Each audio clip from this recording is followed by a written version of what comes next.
Well, hello, and welcome back to Let's Play Bedrock. We have some pretty ambitious plans for today's video, and it involves the area you see directly behind me.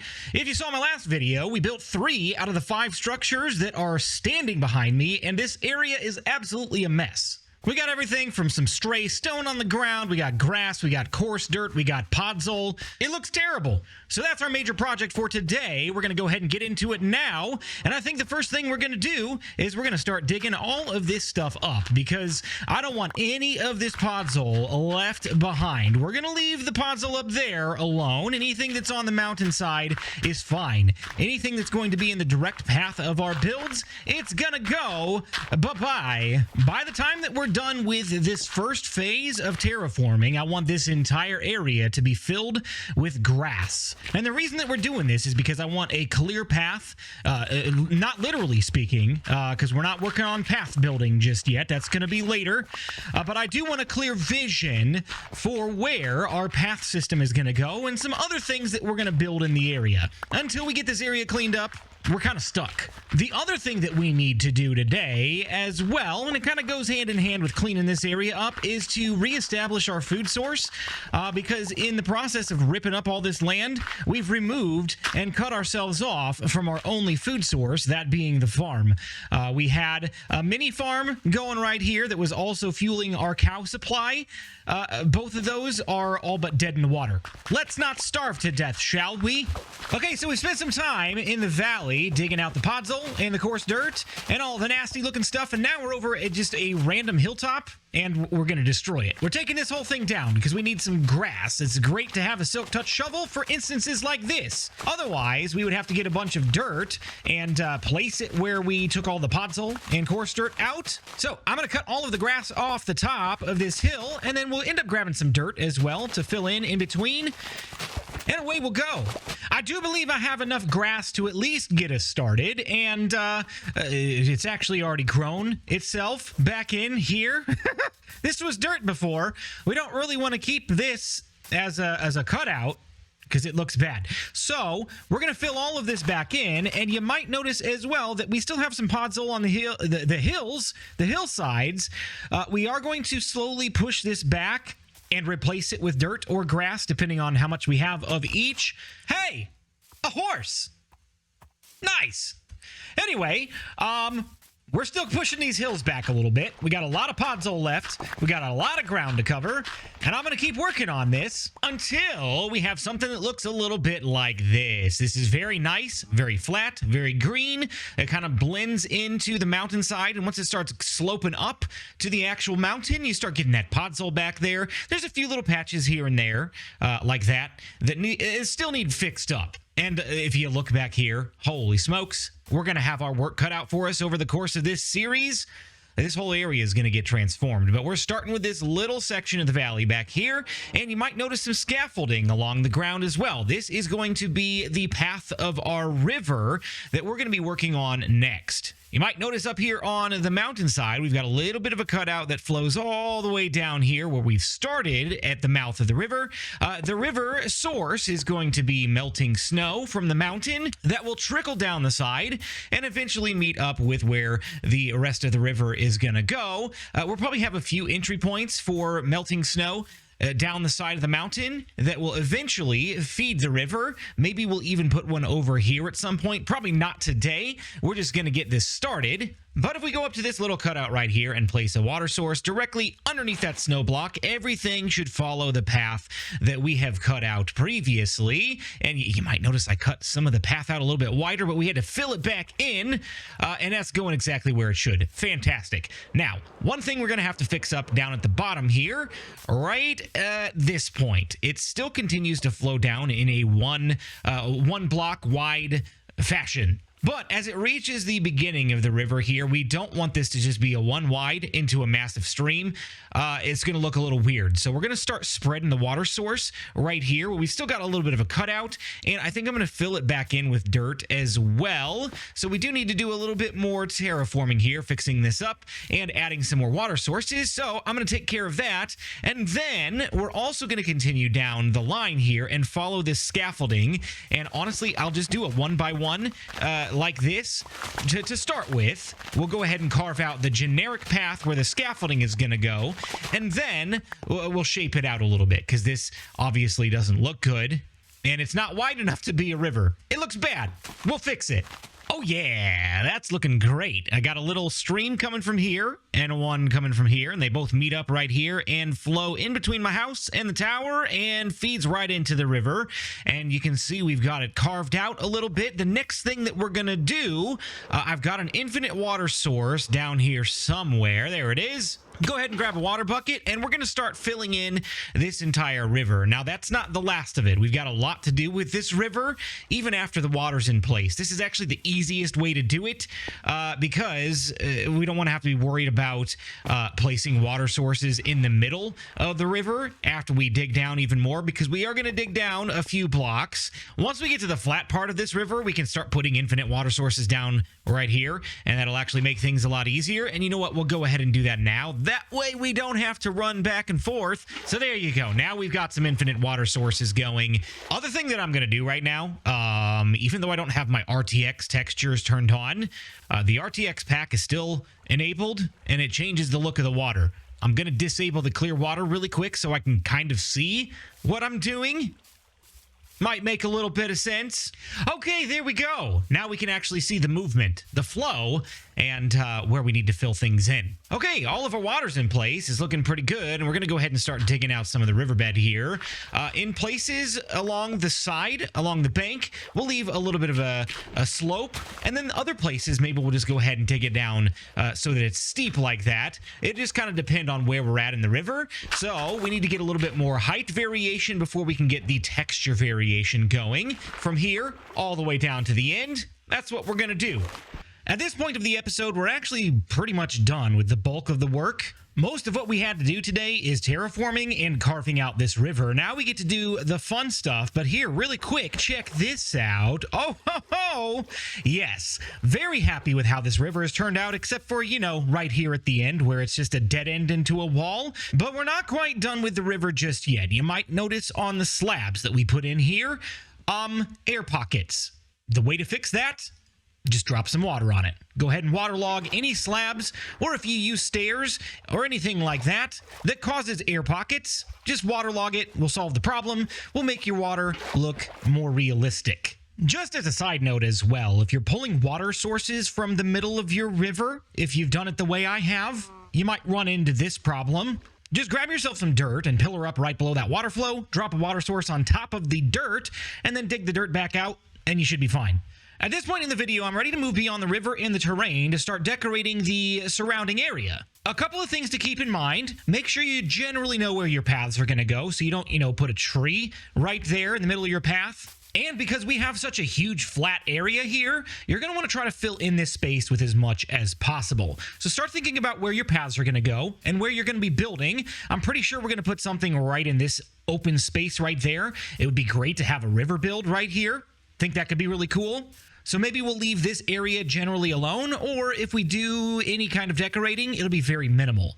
But we will definitely mark out the places where we know we're not going to build. So for example, right up here, I'm not going to put anything on these small patches of land. So this might be a good candidate for some trees or for some custom mushrooms, which is what we're going to be working on next.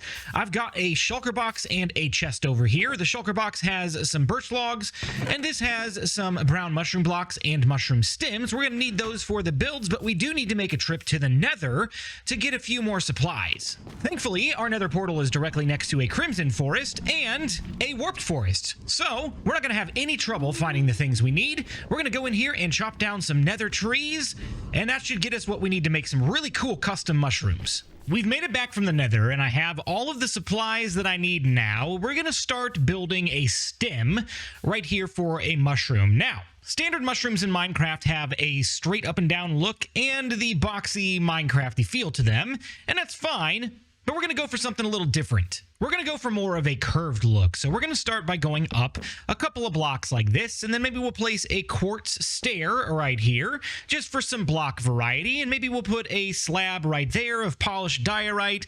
We've got a bunch of different styles of blocks. We'll even make use of some birch And so far, that looks pretty good. It's just a white angled stick at this point, but we have all of this color at our disposal. I have gone ahead and grabbed some cyan concrete powder. I've hardened some of it into cyan concrete, and we've got some warped wart blocks that we're going to use as our primary blocks for the mushroom top.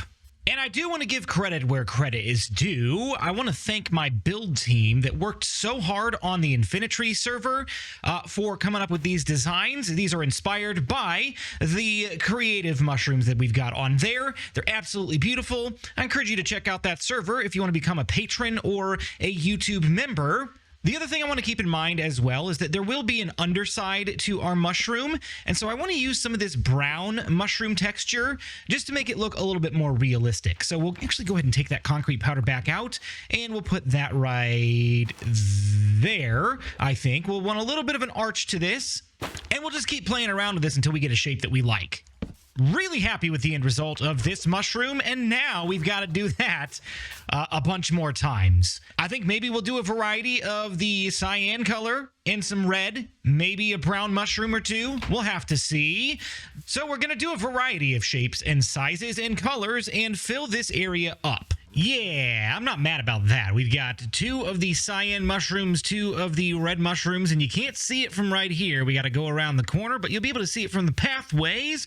We have a nice little brown mushroom here between the buildings.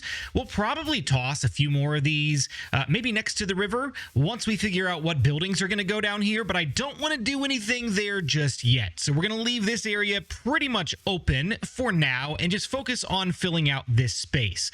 Now, we're nearly done. So we're going to take this bone meal and just spam it around the area, and once we're done, we'll come through and clear up the excess. For example, the yellow flowers, don't really want them there, so we'll get rid of them.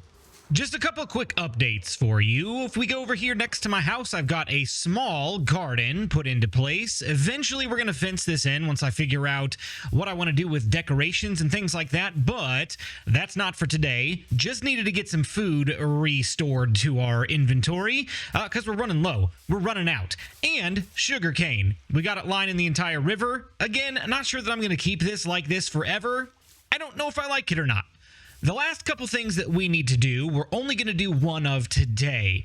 They both involve trees and filling out this area, and what I want to do now is take some spruce saplings, and we're only going to make the standard spruce trees. And what I mean by that, you can make a spruce tree either by bone mealing a single sapling like that, or by doing a 2x2. I'm only going to do the small ones because I do intend to put some custom trees in here at some point, but I don't really want to put those down until I've finalized the paths and the buildings in this general area. If I build a custom tree, that's a lot of time and effort to not know exactly where things are going to go just yet.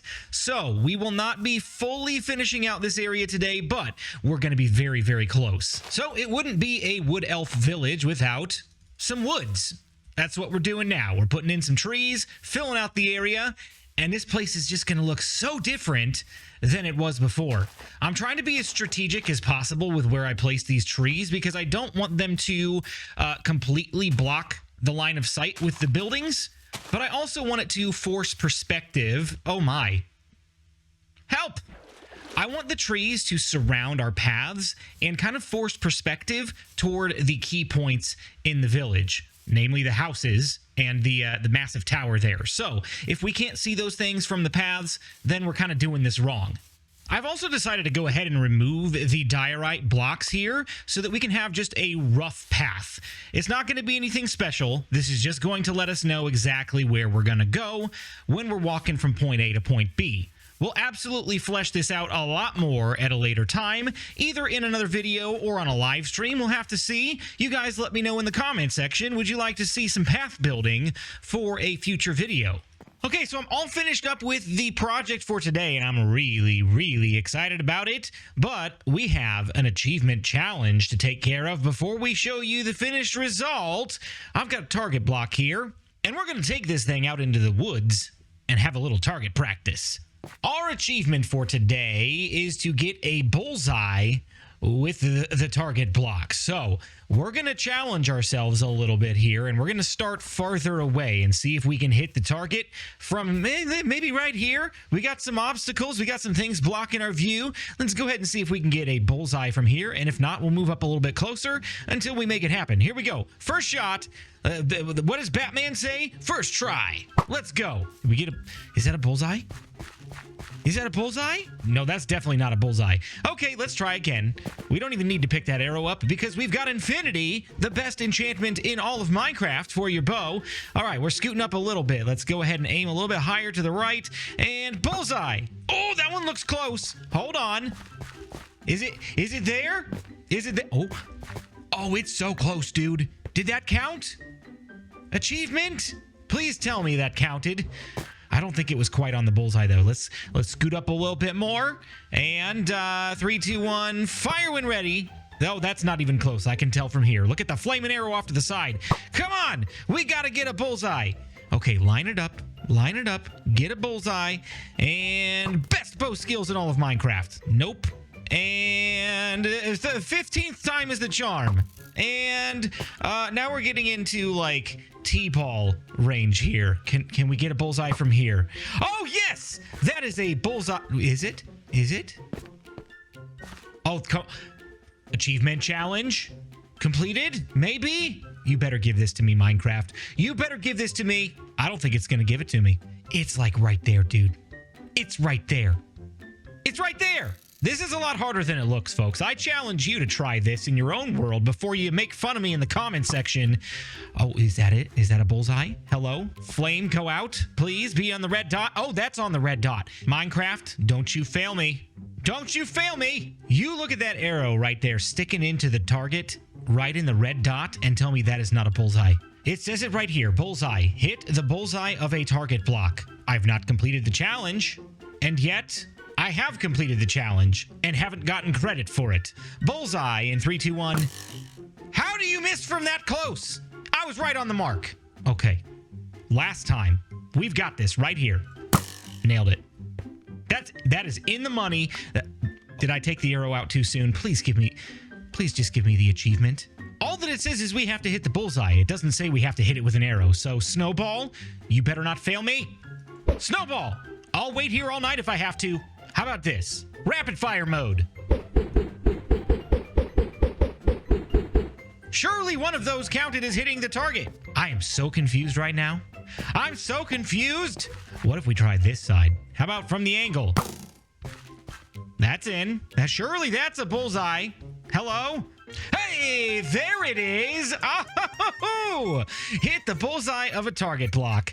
First try. Okay, I'm ready for a final walkthrough of our progress from today. Over here is the center of the valley, and this is where the path will eventually lead. And if we walk up here, we've got our temporary cow farm that we shifted over, but this will eventually be a pathway as well. And here's where our path picks up. If we walk through here, our forced perspective immediately goes to the tower and the starter house, and eventually whatever build is going to be down here in this open area. And we've got a temporary footbridge. We are going to replace this with a much nicer looking one at some point. But then we've also got this building right here peeking behind the trees, and as we walk around here, our forced perspective leads us to this building and these couple of mushrooms and the buildings over here. So it's a nice way to kind of reveal the entire town area. So with all of the trees here at the beginning and some of the trees kind of bordering this area off and providing some background back here, it kind of forces all of our perspective to the places that we want it to go. And it makes all of these buildings, even though they're not huge, feel like they're much more on a grand scale. So if you've made it this far into the video, I just want to say thank you for watching all the way through. Make sure to like and subscribe, and I hope you learned a little something about how to transform an entire area and make the terrain look exactly the way you want it to. Thanks so much for watching, and we'll see you in the next one.